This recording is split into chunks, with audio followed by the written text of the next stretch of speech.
एक कहावत आपने सुनी है ना, जब लोमड़ी को अंगूर हाथ नहीं लगते, लोमड़ी उन अंगूर को खट्टे बता देती है और आगे चली जाती है।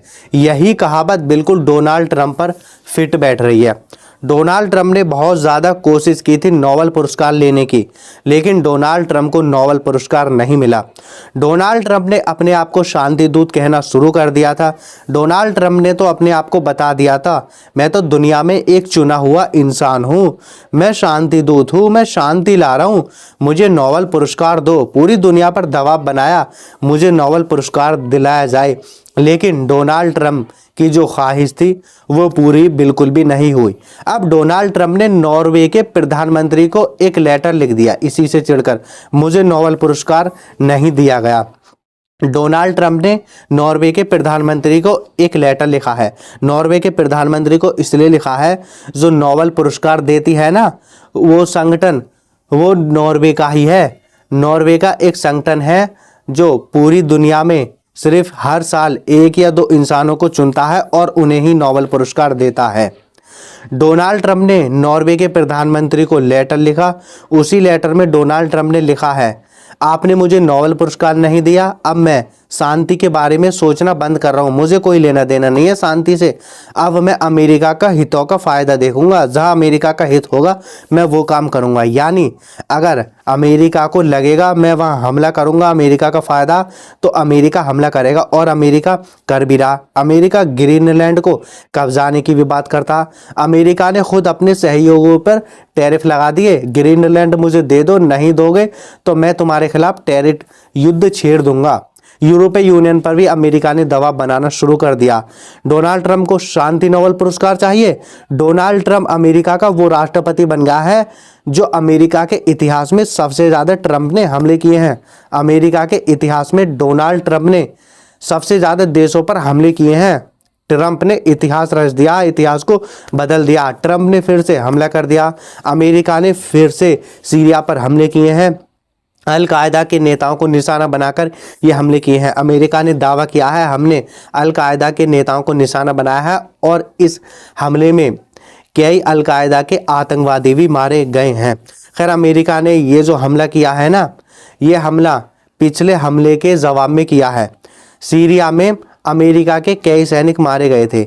अमेरिका ने दावा किया था अल-कायदा ने हमारे सैनिकों पर हमला किया है, जिसमें हमारे 2 से 3 सैनिक मारे गए हैं। उसी के जवाब में अमेरिका ने फिर से हमला किया है। पहले भी हमला किया था, फिर से अमेरिका ने सीरिया में हमला किया है।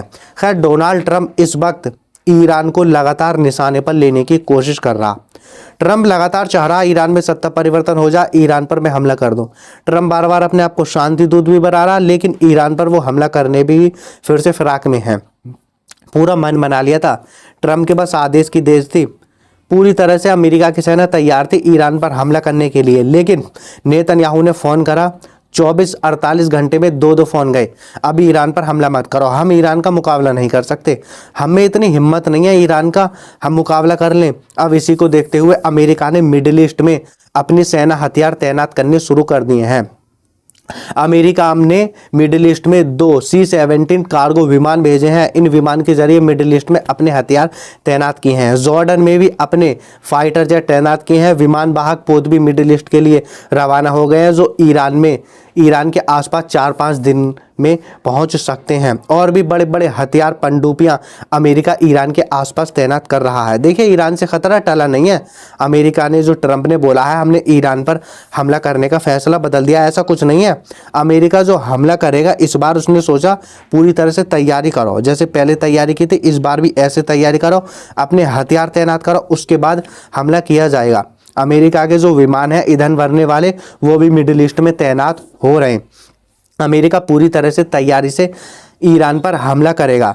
नेतन्याहू ने भी बोल दिया था अब जॉर्डन में आसपास के इलाकों में fighter jet air defence system भी अमेरिका तैनात कर रहा है।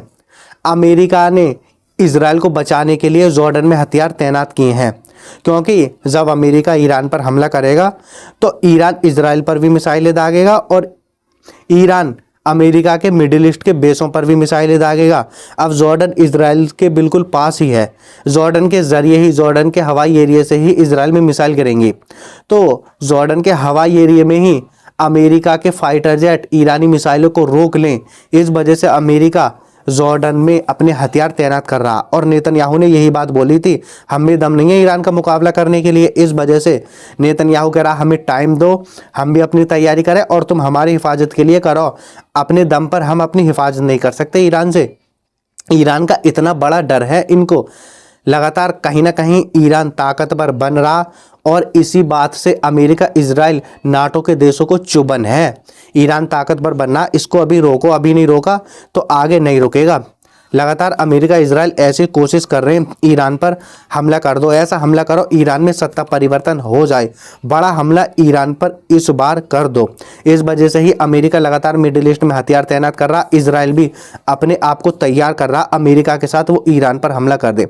इजराइल कितना ही कह दे हम ईरान पर पहला हमला नहीं करेंगे, सरासर झूठ है। पहले भी इजराइल कह रहा था, इजराइल ने और अमेरिका ने मिलकर धोखे से ईरान पर हमला कर दिया। कितने बड़े ये सच्चे हैं ये तो पूरी दुनिया को पता है। ये तैयार कर रहे हैं अपने आप को ईरान के खिलाफ हमला करने के लिए। अमेरिका ने इजराइल को 3 F-35 फाइटर जेट भी दे दिए।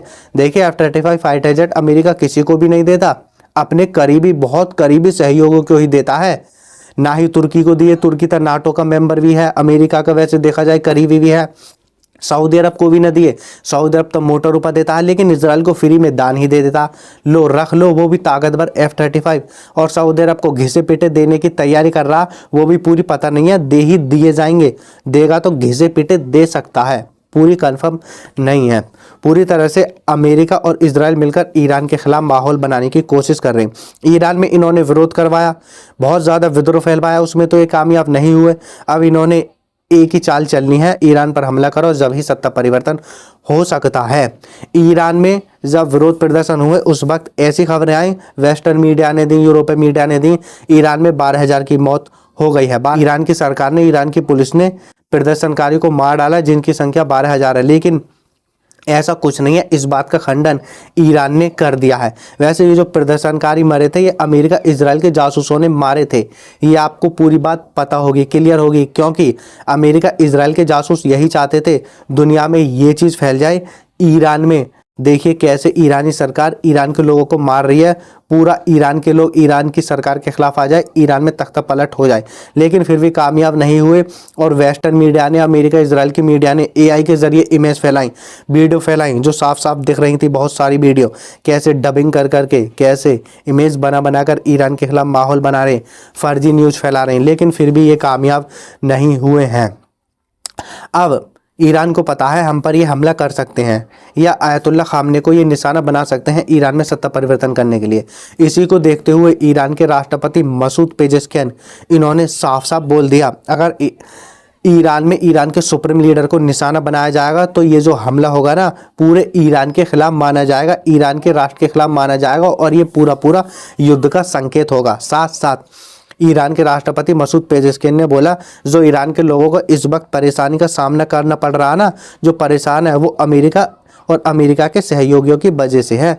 अमेरिका ने और अमेरिका के सहयोगियों ने ईरान के खिलाफ अपने दुश्मन प्रतिबंध लगा रखे हैं, इस वजह से ईरान के लोग बहुत ज़्यादा परेशान हैं, क्योंकि ईरान के साथ बहुत सारे देश व्यापार नहीं कर पाते, ना ही ईरान से कोई ख़रीद पाता है, ना ही ईरान कुछ चीज़ ज़्यादा तेल अपने तेल को बेच पाता है, चाइना को देता है, मंदा संदा देना पड़ता है।